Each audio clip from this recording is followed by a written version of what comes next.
We are joined back in studio with what I commonly refer to as King Kael. Kael, thank you for coming back and joining us. You have been ridiculously busy, which I'm dying to unpack and get into the details of. When we left off, it was pre-cycle tour. There were some big ambitions there, and you had a dream of lots of gold medals draping over your chest for the various different track disciplines that you were competing in. How have you been, and how have those goals transpired? Yeah, thanks so much for having me here again. I mean, it's amazing to be back. But I think the first thing we spoke about was the most recent race that I had was not most recent now. I mean, from last time we spoke, which was Cycle Tour. And yeah, that wasn't really my best performance. I managed to pull out a top 4, but I was honestly going in expecting more from myself. But you know, it's a tough pill to swallow, but I think the losing is so important for me. I mean, I realized so much in those races, like just all the mistakes I was making, and I think I've been able to come quite far from that up to now.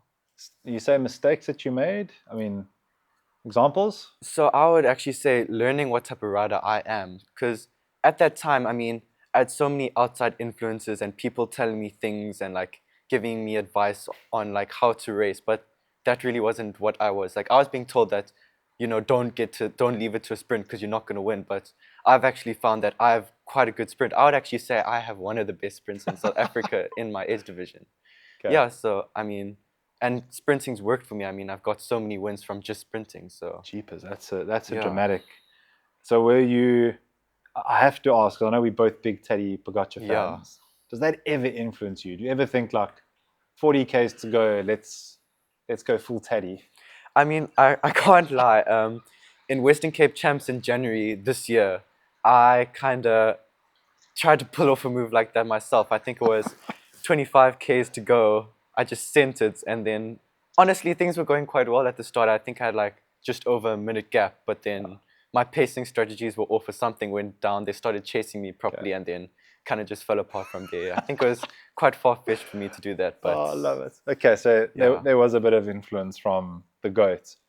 No doubt you learned from that. Yeah, for sure. Which I think that's one thing you could say about Teddy is he knows what will happen if he attacks from 80 Ks out, 70 Ks out, 60 Ks out, 50 Ks out, goes down to a sprint. Yeah. And that's really impactful. You learned that you're a sprinter through sprinting against the advice that you were being given. Yeah. That's amazing. That's a real pearl of wisdom to come out quite early on.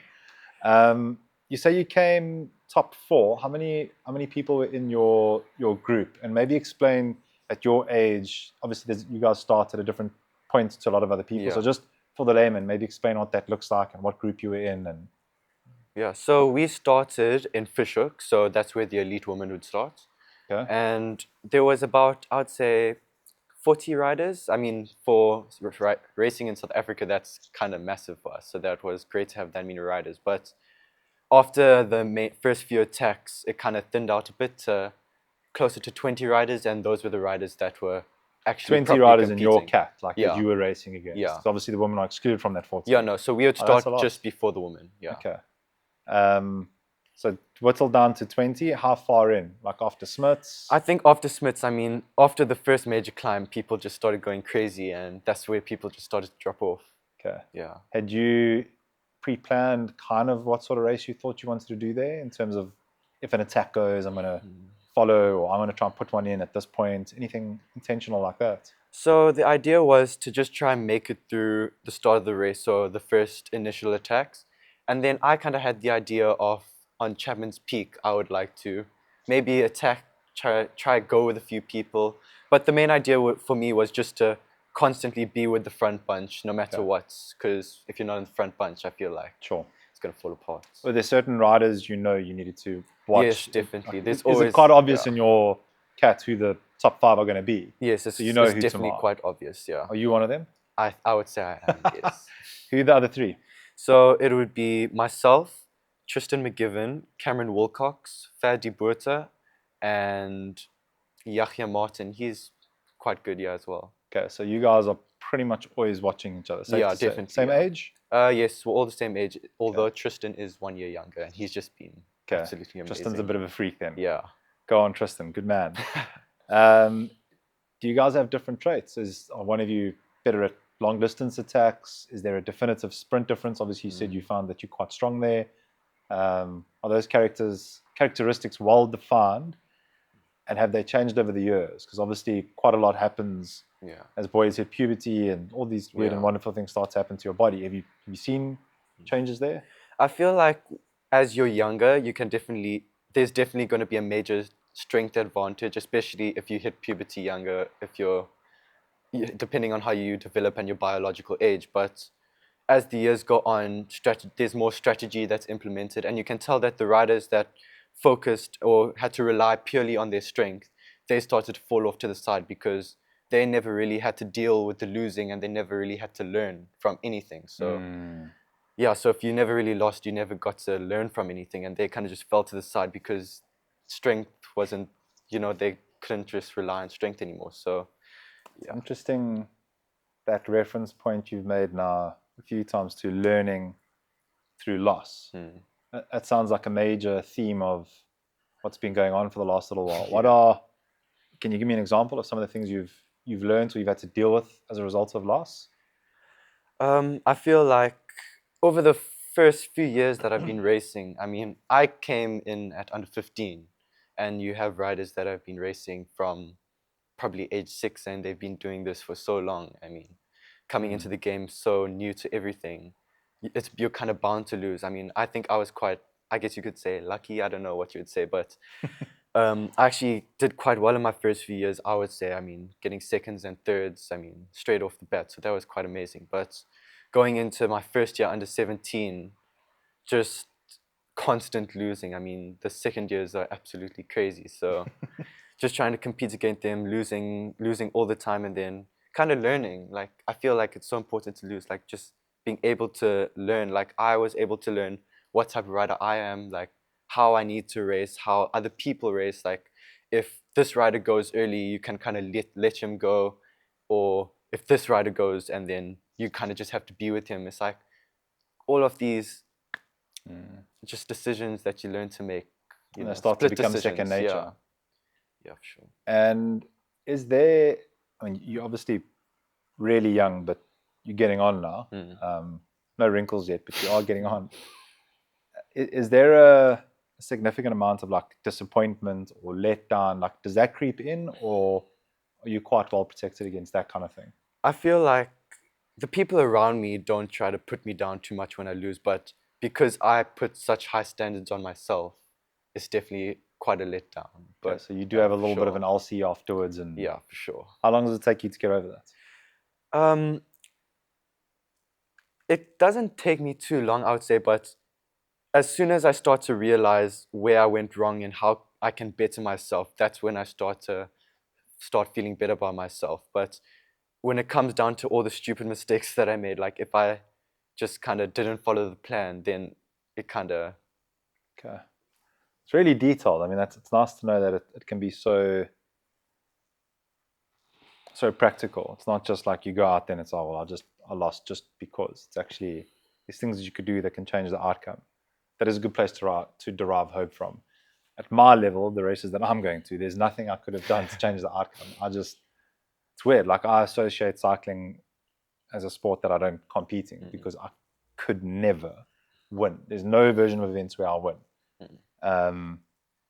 Although having said that half Ironman I accidentally entered as a relay, we won, and that was a pleasant surprise. Everyone will tell you it doesn't count because it was a relay. Oh yeah, because you said it's a good feeling, and I'm almost grateful I don't know what that feels like, because that pressure would haunt me. Yeah. If I knew I could win a race and didn't, I suppose that would be quite tough. But I can't begin to relate to that. Hence asking the question. Okay, so cycle tour next year, you won't be in Fishhook again, or is that? No, next year I'll be starting with the elites, so the front bunch. So that's going to be quite hectic. Did you follow the race this year? Yeah, I did watch. I mean, I was kind of racing at the same time they were, but as soon as I got over the line, I think it was just like 10-20 minutes later, they sprinted and we saw Tyler Lange. Yeah. You must fancy your chances if it remains a sprint finish kind of race. Yeah, for sure. Any views, having watched the race over, in terms of the elite race, how that unfolded? Yeah, I mean, I saw some of the attacks, how they were just absolutely flying over Segaborsi and Chapman's Peak. That was pretty hectic. I mean, Yeah. they were sending it up there, and then I'm surprised how close together it stuck. I mean, it was quite a big sprint finish. I thought Yeah. it'd be a little more strung out. Leading into it didn't look like it was going to be like that. It was like, having spoken to the ASAP guys, and Mark, who was in the thick of things the whole way through it, that race could have gone any way. Yes, for sure, yeah. But it was, for the amount of Augustas I've watched, or cycle tours I've watched, that's the most aggressive I've seen it non-stop. And it can be quite a boring race. Yeah, for sure. Reese McDonald famously says that, the August is easy. There's only really three attacks or three hills. So there's 3 moments typically where the race is defined. But this time round, they went pretty hardcore the whole way around. There was some vengeance in that group. Record as well. Yeah. Yeah. The weather was good. Yeah, oh yeah, for sure. Weather plays a big role in that. But I hope it stays like that for years to come, because that was riveting. That was so cool. Okay, so cycle tour didn't go quite the way you hoped, but lots of lessons that came from that. Yeah. Next year it's up into the big leagues. I can't wait to see how that unfolds. Some results did go your way. I don't want to steal your thunder, but my phone just lit up. It was just like gold, gold, gold, gold. Why don't you tell us why there's an SA flag wrapped across this Kinetic Pro jersey I think looks really, really neat. I think about 2 months later, maybe, in April, I competed in SA Track Champs, and that was just amazing for me. I mean, track's not necessarily my main goal, but it's definitely something I do train towards, and I found that I'm actually quite good at, better than I thought I was. And yeah, I mean, things just came together. After figuring out how good I am at sprinting, just being able to watch the guys and just sending it on the last 100 meters and coming around everyone. So that was just amazing. It's such a great feeling. So cool. Yeah. And let's run through what those results were, because there's more than one medal that was put over your. So not a lot of people understand all the different disciplines in track. Myself included. I kind of have learned via Grok, as a result of you doing so well at it, me needing to understand what I'm celebrating. But for the layman, just explain the different disciplines and how you performed in them. So track is actually quite similar to track running in track. So there's different distances. So there's from short distance all the way to long distance. And then there's different types of races. So there'll be points races where every 4 laps, they'll ring the bell, and whoever crosses the line first on that lap gets points, and yeah, so on. So I competed and I got gold in the 1,500 meter sprints, the 500 meter TT, and then the, what did I get? Too many to keep count of. There's 3 actually. Oh, and then the team pursuit. So team pursuit, 1,500 meter and 500 meter TT. So the 500 meter TT is the person who completes 500 meters in the fastest time. So you have a rider on each side of the track, and then they'll race, and for 2 laps, because the track is 250 meters, and then they'll time each individual rider, and then whoever gets the fastest time gets the title. What is that time, more or less? Do you know? Off the top of your head? I think it was close to 30-something seconds. 30-something. So that's just like 30 seconds flat out, or is that a measured effort? 30 seconds flat out. I think from the, what do you call it? The kilo, which is a kilometer. So from that race, that's when you start kind of timing it. So from the kilo onwards, that's where you start measuring your efforts. Yeah. Okay, 30 seconds flat out. Do you have a power meter on when you're doing that? I don't have a power meter on my track bike, but I do have one on the road bike. But when I do train, I do have my power meter. I'd love to know what that 30-second power is. It must be ridiculous. I think it's close to 900 or something. My word. Yeah. Have you ever seen how that stacks up in the world order? Like 30-second power, watt per kg. Have you ever done that exercise? I haven't personally, but those guys. I think we must go have a squiz. That's a nuts number. My word. Okay, so that was the 500 meter, and then there was the 1,500 meters. So that was the same first thing. Yeah. Opposite end. No. So that was everyone's on the track at the same time. Everyone in my division's on the track, and then the person who crosses the line after the 6 laps, I believe it was, wins the title. And there's a lot of hodgy-podgy there, right? A lot of... Yeah, no, definitely jostling for positions. So that was the first race of essays. So I kind of everyone went into that as everyone was properly fresh. I mean, everyone had strong legs. So it was kind of just the person with the best sprint, the strongest legs won that race. So crazy. Yeah, it was actually quite hectic. I think I have a video, but I started the race and I was actually quite far back. My dad's friends were there for some reason. I'm actually not too sure why, but my parents watching at me, everyone's shouting at me because I'm like 5 riders back. I'm boxed in at the back. And then on the last lap, everyone started to sprint already. And then all of a sudden, I just find it in me to come around everyone and take the title. So that was just amazing. Yeah, that was just the best feeling ever because it was the first race. Highlights of your cycling career? I would say so far, yeah, because seeing where I come from. Yes, that's amazing. Yeah, I can't imagine that. And you say you got a video of that finish? Yeah, I do. Yeah, I mean, I think they posted on essay. Then share it with me so I can definitely will. I can put that. We'll put that as B-roll over it if we can. I'll be editing this one, so my skills are limited. And then what was the other? It was 1,500, 500, and the team sprints. Team sprints. So the team events work a little bit different. So you start off with 3 riders, and everyone starts stationary on one side of the track. And what happens is you all start at the same time, and then you'll sit behind each other once you settle in. Then after every lap, so once the first rider at the front completes his lap, he has to pull off, and then he has to let the next 2 riders go through. And then once the rider at the front has finished his lap, he pulls off, and then the last rider does his final sprint lap. And once that final rider has crossed the line, that's when the timer stops. Yeah. Okay. So how do they measure the winner? Whoever does their lap the quickest? So so it's a team event. So the 3 riders. Okay. So soon as collective time. Yeah, the collective time together. The quickest one out of the 3. Okay. Yeah. So you are the SA champ for under 17 across all 3 of those disciplines. Yeah. And your teammates that were in that team, how did they do across the other disciplines? So I'm pretty sure my teammates got a gold in the match sprint. Okay. So that's when 2 riders go up against each other and for 3 laps. So I'm not sure if you're aware, but when the 2 riders go up against each other, it's known as cat and mouse. So the one rider can kind of track stand on the side of the track, and like they kind of just look at each other, and like they're literally dead still on the track looking at each other, waiting for someone to make a move. And I think you're allowed to stop for like maybe 10, 20 seconds before the commissaire tells you have to keep on going and start racing. That is epic, man. Lots of fun. Yeah, no, it's definitely a lot of fun.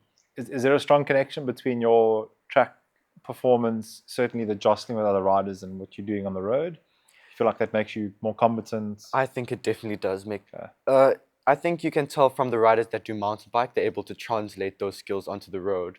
I find that I'm also able to translate my track skills onto the road. So whether it's just the sprinting form or just being able to be right next to someone and not being afraid if they bump into you a few times, and just being able to stand your ground, kind of, I'd say. Malcolm Langer is a big advocate of that. He's always said track's a good place to fine-tune your skills, especially as a sprinter, and he's arguably one of the greatest, certainly from a South African point of view.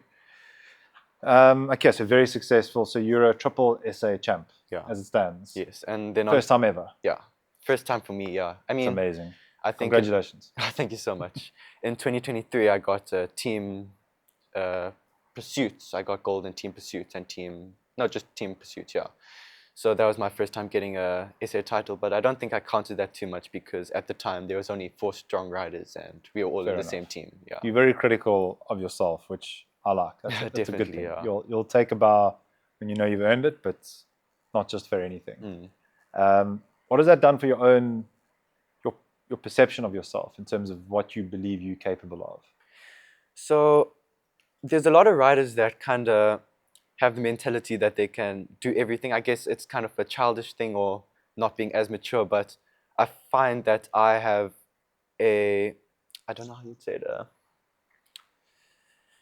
if I know I can do something. So like I can lean towards numbers. If I do a test, like a FTP test, and I know I can hold said watts for a certain amount of time, then I know I can do that, and I can do that. I try got not you. to, like, it's Okay. kind of reality. If I know I can Yeah. do it, I can do it. I'm not going to really believe unbelievable things, That I guess you could say. makes you pushing your limits to redefine what you believe possible. Yeah. A big part of what you got to do for yourself. Yeah. To advance. Yes, so if for you sure. don't know that you can do it, that'll be your It's going to limitation. be a little tougher, yeah.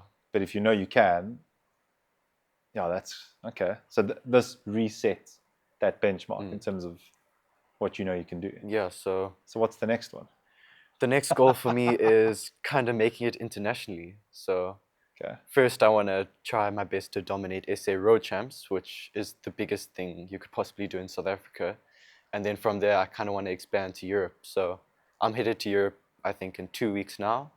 And then that's just going to be kind of icebreaker for me. It's going to be my first time in Europe racing and my first time in Europe in general. So kind of just getting the grounds of everything, just trying to get my way around Netherlands, Belgium, everywhere. So just trying to find out what the type of riding is, who to watch, and yeah, just try to make a name for myself. Yeah. So you specifically going to the Tour of Assen? Yes, yeah. For anyone that doesn't know what that is, how long it is, where it is, maybe just take them through it. And critically, how you enter it. I think that's a big thing not a lot of people are aware of. So the Tour of Assen is in Netherlands. It's obviously in Assen.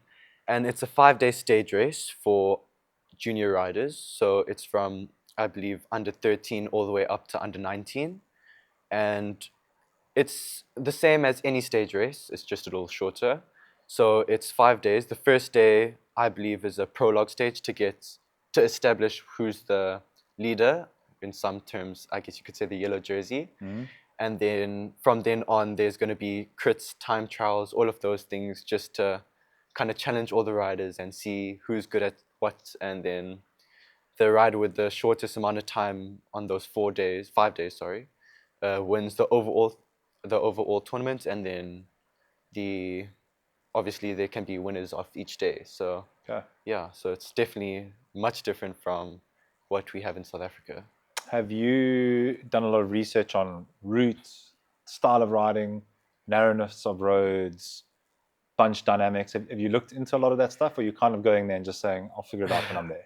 So I have actually done my research because I need to kind of get an idea of what things are. So in Netherlands, I think Netherlands and Belgium, the roads are quite flat. I mean, there's no major climbs there. But when there is a climb, it'll be extremely steep climb for like, I would say 30 seconds, and then you're back to flat racing for the rest of the riding. That will lend itself quite well to the 900-watt beast over here.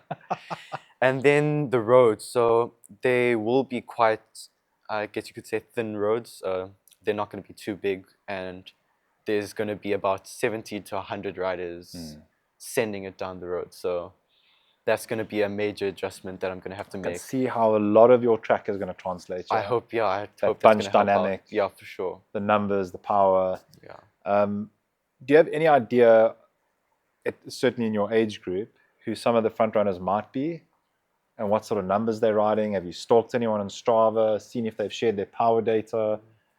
Or not really? I think as time's gone on, people are starting to get more conservative, and they're starting to be more private about their numbers because of how valuable it is, whether they kind of think they're really good and they're just hiding it from everyone. But yeah, people are starting to hide their stats, and so yeah, people are starting to hide their stats so that you can't. Do you hide yours?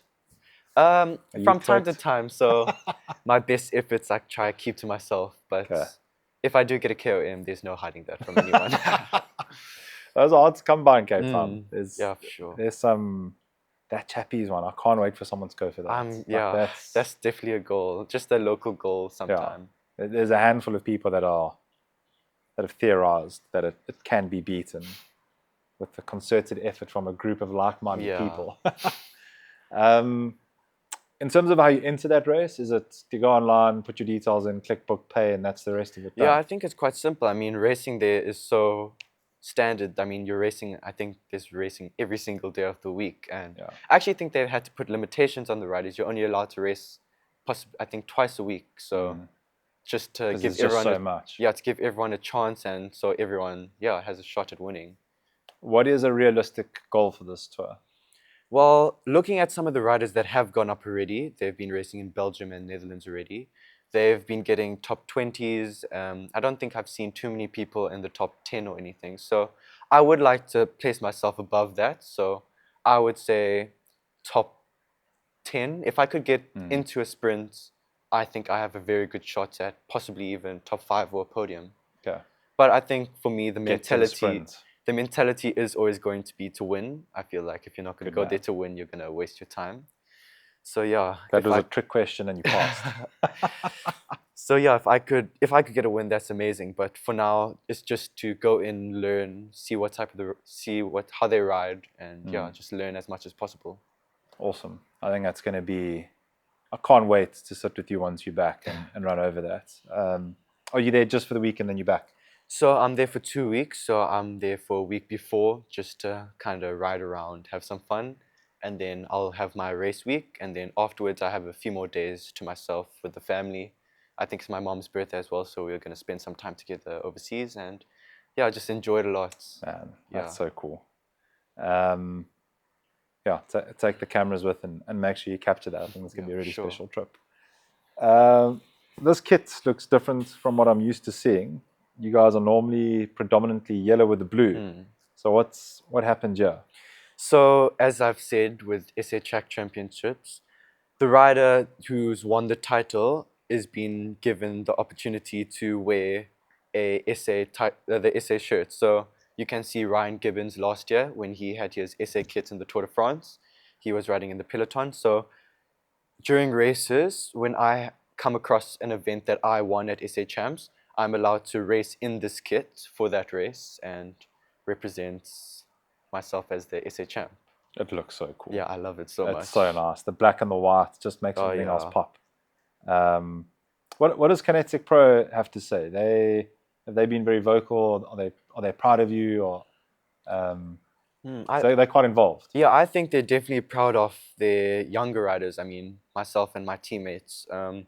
Yeah, to come through with so many SA titles. I would say in the under-17 division, Kinetic Pro has been dominating. So I think they definitely appreciate it a lot, and they're very grateful to have us. They're doing such incredible work. Yeah. It's we through the podcast, I'm meeting more and more people. Yeah.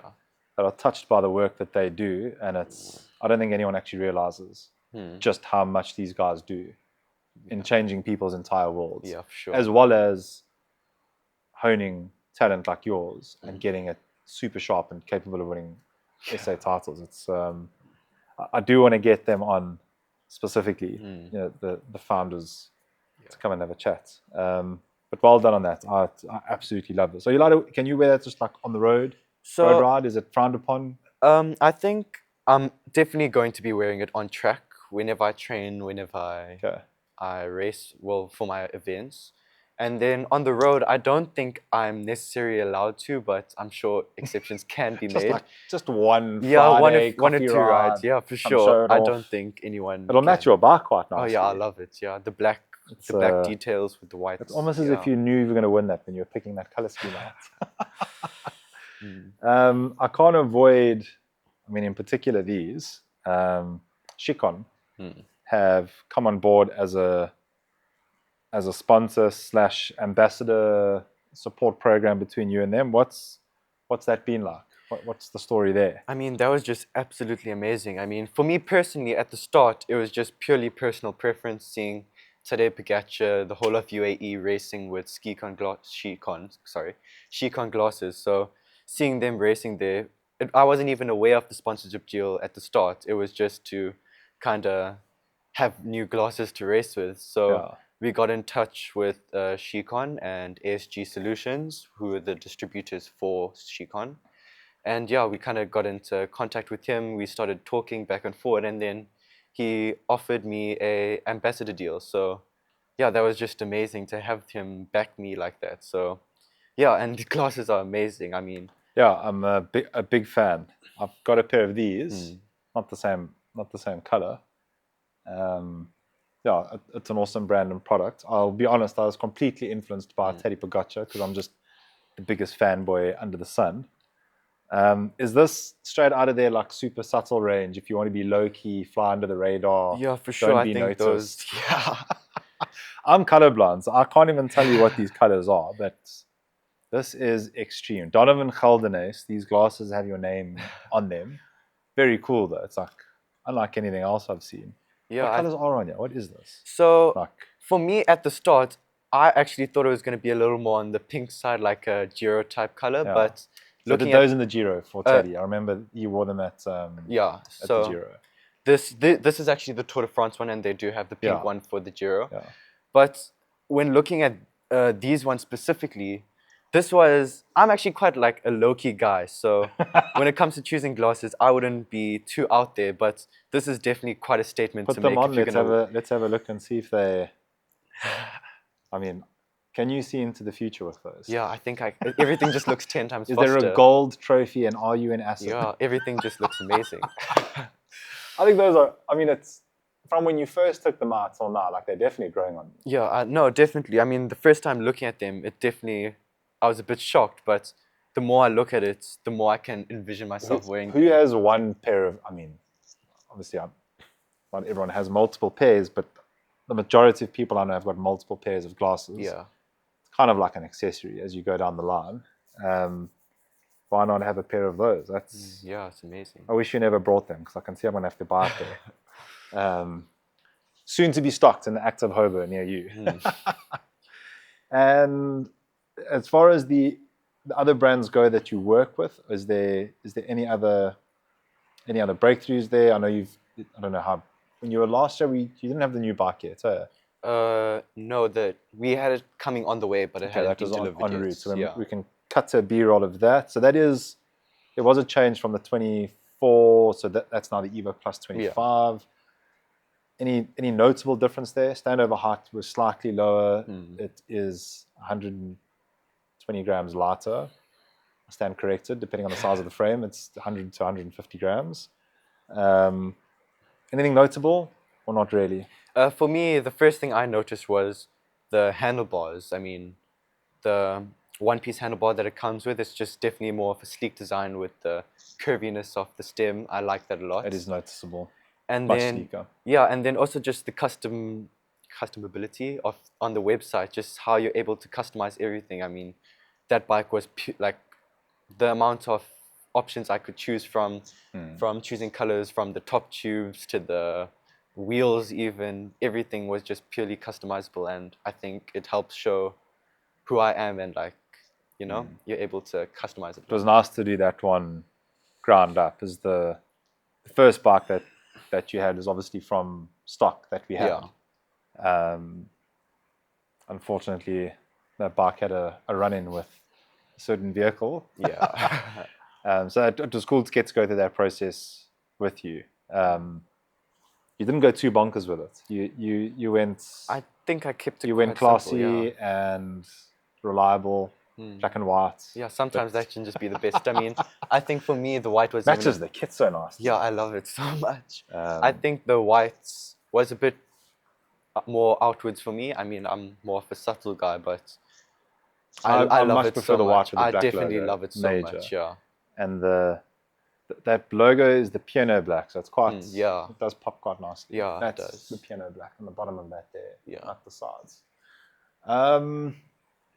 After Assen, what does the rest of the year look like? So after Assen, I have two major races. I would say they're my biggest races of the year. Mainly being SA Road Champs. So that's split up into three races. That'd be Criterium, the time trial, and then the road race, which is the main event. Yeah. And then just before that, I think I have SA Omnium Champs, which is on the track. I think it's in Gauteng. Is Road Champs in Joburg again? Road Champs, no, it's in Oudtshoorn. Is it Oudtshoorn? Because it's junior. So yes, that's rough. Yeah, so it's going to be So summer hot. in Oudtshoorn, so I'm pretty sure it's going to be 30 plus degrees. Yeah. It's going to be hectic, but honestly, I think I thrive in those conditions. So that's So I mean, the heat brings up an interesting trend. We've been seeing Teddy notably has spoken about the heat camps training, whatever the hell they call it, GCN, and every other YouTuber has had there was that really lanky guy on GCN that was like Oh, yes, I cycling in saw, yeah. saunas, and it's like the most ridiculous shit you've ever seen. Yet the results every one of them have been like ridiculous. It's Yeah. like standout performance increase across all of them. Have you been cycling on a sauna? Have you adapted anything you've done?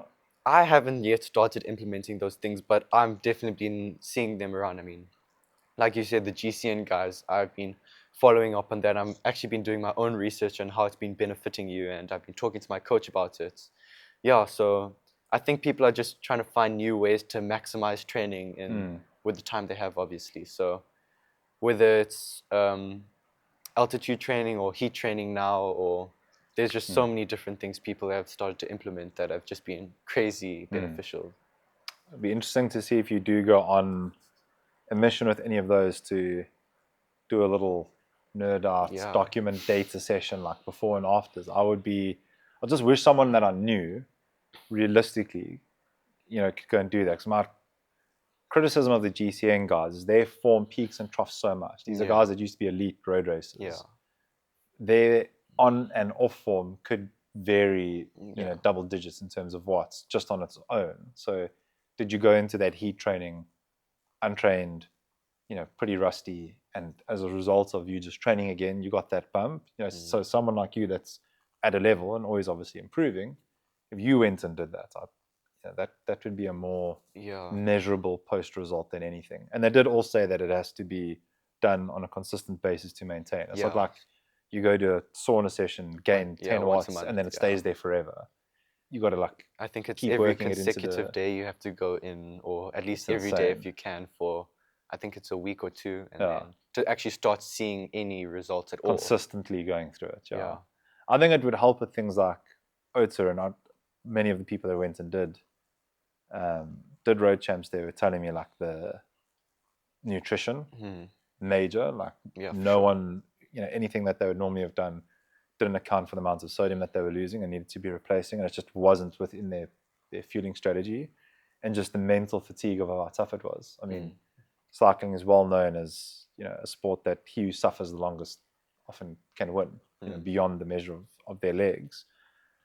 And I don't think anyone's prepared for that. And if you're used to suffering through cycling in bizarre heat, I think that puts you in good stead there.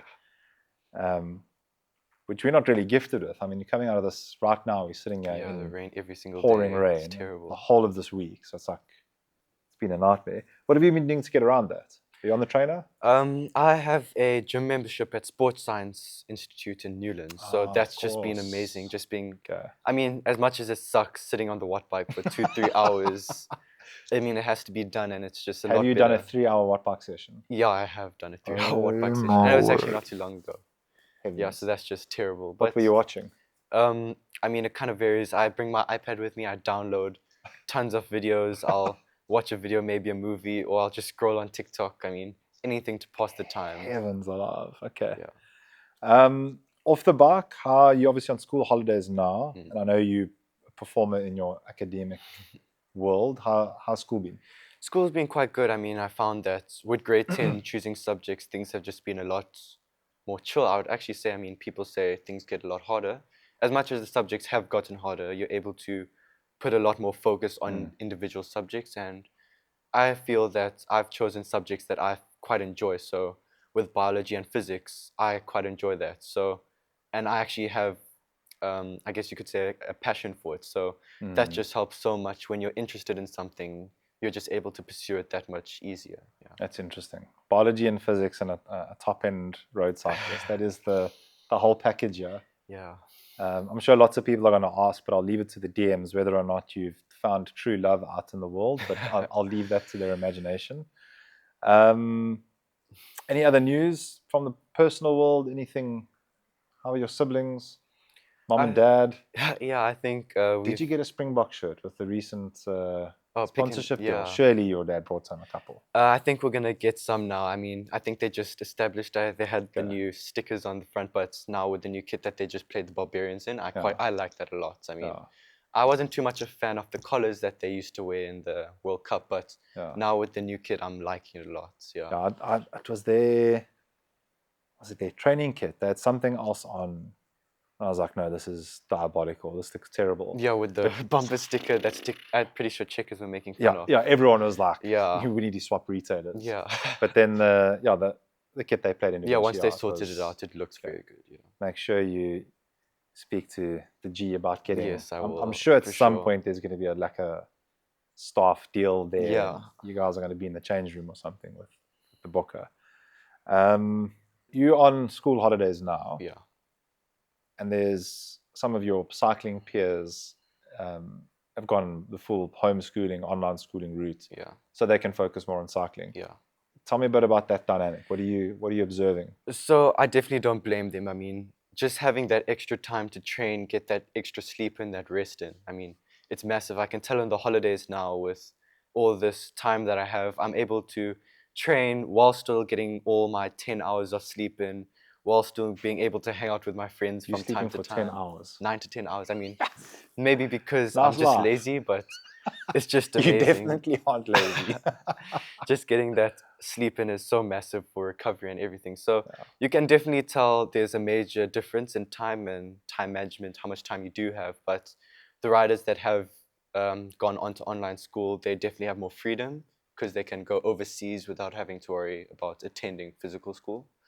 But I had no idea that was like more than one person. There's a handful of people. Oh no, there's tons of them. Yeah, I mean, really, there's even some riders who have gone to pursue cycling. Yeah, fully on cycling. There's some riders that have even just after grade 10 just left it. I mean, I know of riders that they say once they get to matric or once they pass grade 11, they leave matric out because it's a bit hectic. So just to follow up on that's I don't think I would be allowed to do that even, but you know, I think wow, I've got jaded views on that. Look, yes. I don't believe. Please don't anyone make any schooling-based decisions on this, but I don't think school, certainly anything they teach you, sets you up for any success in the real world at all. I have no transferable knowledge or skill from school that translates to my business endeavors or otherwise. I think it's pretty useless from that perspective. I think what school teaches you is, social, how important it is to have a social aspect to your life. It teaches you to deal with conflict. It teaches you structure. It teaches you hierarchy. It teaches you discipline. It gives you balance. In many instances, it humbles you. My son who's downstairs, he went to Pole Boys, and I can see a categoric difference between the kid that walked in and the kid that we've got now. His school holidays, he's down here in the cafe learning to run a business, because I believe he'll learn things there that he can apply later in life. Lessons I didn't necessarily listen to when my grandfather put me into the workshop over our school holidays. But to leave, to not have, to not finish matric, I don't think that's. I mean, I certainly wouldn't let our kids do it, even if they had the capability to be at the top end of a sport. You just never know what could happen. Yeah, I mean, I feel like you could go back and finish matric. Yeah, I personally wouldn't be allowed to. I definitely know I wouldn't be allowed to. But I feel like with the risk of the sport, I mean, I'm not saying that parents said you could drop out now and go all in on cycling. I don't even know if Hand on your heart, would you? I don't think I would. I mean, first of all, on the the social side of things, I mean, being able to see your friends every day, just to have that enjoyment. But on the other side, cycling is definitely one of the more dangerous sports. There's people that died or have broken legs, and that's their career gone. So if you don't have anything to back that up, you're kind of screwed. I mean, I'm not saying that don't believe in yourself and don't believe that you can achieve, but definitely have a backup plan, because things do happen. Yeah. That's crazy. I had no idea. I mentioned earlier there's a good friend of ours whose son is on the verge of, or may already have, inked a big deal in his professional athletic career. I don't want to lend to any specific examples of who he might be, but something that I can see from that in a country that takes the sport very seriously and looks after and nurtures talents athletically from a very young age. School is non-negotiable. Non-negotiable. Yeah, for sure. No matter who you land up with, no matter where the contract is signed, no matter what club you're in, or academics is non-negotiable. So in a country that is extremely developed, and takes their sport extremely seriously to say that academics is non-negotiable. I think you can draw on that to say people have already figured out that that's not necessarily a good idea. Yeah. And then what if you don't make it? Like, Yeah, I mean, you yeah, see that's the just riders like, going to work in bike shops because that's all they know. that's my worst. There's no shame in working in a bike There's shop. no, for Like, sure. absolutely not. But someone dreams to land up, Mm. you know, selling stuff in a bike shop for the rest of their life. Yeah. That's, yeah. Lots of food for thought. Kael, it's been great to have you. It's always enlightening. You've left me with so much food for thought on these kids that have gone all in on their cycling careers. It's a sign of the times. Yeah. People think that that's what's required. Best of luck Yeah, thank you for so that trip much. to Assen. I can't wait. I think you're going to surprise yourself and many others. But regardless of what happens out there, just I think you're strong enough in your mind to absorb and to learn and to enjoy what's there. Yeah. Most importantly, have the best time with your mom and dad. Yeah. I hold them in such a high regard. Those are the most incredible human beings I've ever come to meet. I know that you know that. Make memories there more than anything else. Gold will be lacquer, so yeah, for sure. Go for it. And yeah, look forward to having you back here and doing some rides from the cafe down below. Yeah, for sure. I mean, I'll definitely be running back here as soon as I get back. I think you're going to miss the food. Yeah, for sure. I mean, things are going to be great in the Netherlands. I mean, I'm a bit worried about the language barrier, but I'm sure I can overcome that. How's your Afrikaans? It's a bit touchy, but Nie so goed nie. Not too good, yeah. But I think I'll figure it out somehow. I mean, that's how I live. If you live. You won't be the first or the last. Yeah, for sure. Englisman to go there. You'll be fine. I think you'll see how close that. How much of that Afrikaans? It's not the same. It's like I know that, but it's you're able so to pick close. up on a few like things. You really can. Like you'll kind of know what's going on in the conversation. For sure, yeah. But I think people are very accommodating there. Very, very, very nice people. If they can see you don't know, they'll adapt and they'll speak to you in English from the little bit that I know. Yeah. Someone you're competing against, probably not. Sure, best of luck. Good luck. Thank you Enjoy so much. Thanks for coming in. Thank you for having me.